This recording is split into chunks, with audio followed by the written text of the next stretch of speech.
What about the case of Adam Smith Connor was another one, who was a father, an army veteran, who was fined for telling authorities, I'm praying for my son who's deceased within a buffer zone. I know. Did you see that video footage? I think it's floating around on ADF UK website, Twitter, my Twitter, that kind of thing. It's the local authorities. These weren't police officers. They were officers employed by the council to be kind of walking around and making sure that no one's praying in the buffer zone, I suppose. They came and approached him and asked what the nature of his prayer was. And he said very respectfully, yeah, I'm praying for my son who's deceased. And he said, I'm very sorry for your loss, but nevertheless, I have to enforce the rules of the PSPO, which bans prayer, etc.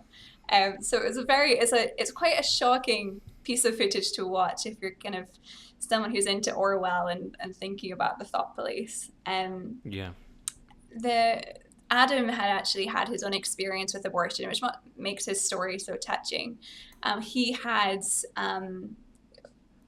driven his girlfriend about 20 years ago to an abortion clinic and paid for her to have an abortion. And it was something that later in life he deeply regretted. And he often thinks about the child that he would have had. And it's something that's very close to his heart. He also actually participated in abortions as part of his medical training. He did medical training for the army and was involved in procedures there earlier in life. And it's something that's clearly marked him and something that he wanted to pray about. So being there, he had his back to the clinic, by the way. He wasn't looking at anyone. He wasn't trying to get anyone's identity. He wasn't harassing or even engaging with anyone. He was just praying about what had happened in his life, what had happened to his son, and praying for the staff in the clinic, praying for the women who were considering abortions, that they, would find grace and not kind of be in the situation that he was in that day. Mm-hmm. And that's fair enough. And that was in Birmingham as well, was it? That was in Bournemouth. Oh, that's Bournemouth. Mm-hmm. Okay, so I was thinking, what's up with this Birmingham place? This one clinic, because this one was in Birmingham. The Father Sean Goff, which is a big one at the moment. This is a Catholic priest, and he was charged with breaching the PSPO, and he had a sign up saying, praying for free speech. Is that right? Yeah, he did. He had a sign up saying praying for free speech. So this is actually the only one of the three cases at the moment where he wasn't thinking or praying about abortion, which is interesting because the PSPO bans activity all about expressing approval or disapproval of an abortion. So if Father Sean was praying for free speech, he wasn't really doing any of that. He should have been technically within the rules. But he was charged nevertheless. And he was also charged for another thing. He had a bumper sticker on his car that he'd had on for like a year. I didn't really think about it. He parked his car in the buffer zone and he went to pray, and they charged him for that because the sticker said "Unborn Lives Matter." Amazing. Yeah, I mean this is an issue that crosses between pro-life and free speech. And even if people hate the pro-life movement, they should care about the free speech part, which is that if you can't pray for free or hold up a sign saying you're having a little thought about free speech in a zone, I mean it's absolutely mental, isn't it? And he was so the police said there were no laws being broken, according to this thing I've got here from the article.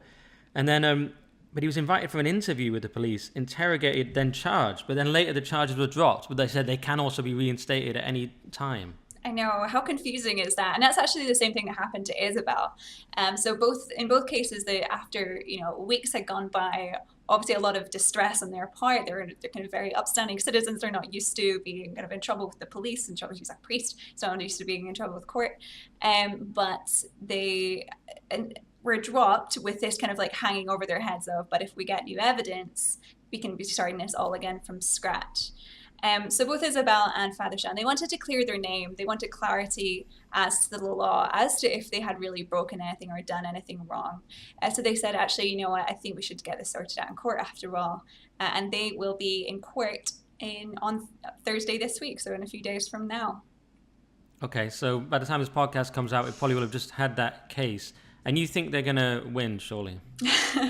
We have to, of course. Are we not allowed to comment? Is that something we can't comment on? We'll have to wait and see, but I'm sure it will be in the news by the time that this podcast comes out. Yeah, well, if they've lost, that will be even more crazy, and we'll have to do a follow-up. But let's not say anything that gets me in legal trouble. But there's so many haters trying to get me in trouble for everything I say. But so that was that. In these cases are absolutely crazy. For you, are they more a pro-life or a free speech issue? And is your whole interest in this more from a pro-life or free speech angle, or both? It's a really good question. I think primarily free speech, and Baroness Claire Fox, has actually made a really good point about this in Parliament when the Lords were considering the National Buffer Zones Bill, and she's written in a Spectator last week as well.